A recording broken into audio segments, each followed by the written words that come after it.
Kuasa hukum Panji Gumilang sebut dosa-dosa Ridwan Kamil hingga digugat.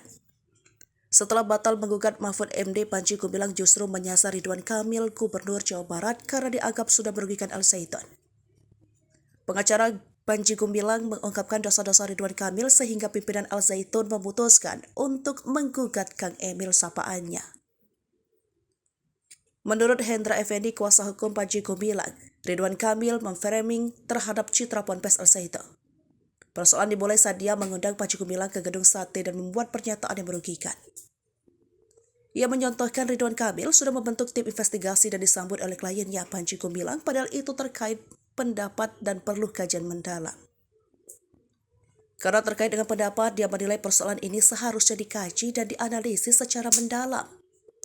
Saat itu, ditarik kesimpulan harus dilaksanakan tabayun, supaya objektif penilaiannya itu di Pondok Pesantren Al-Zaitun.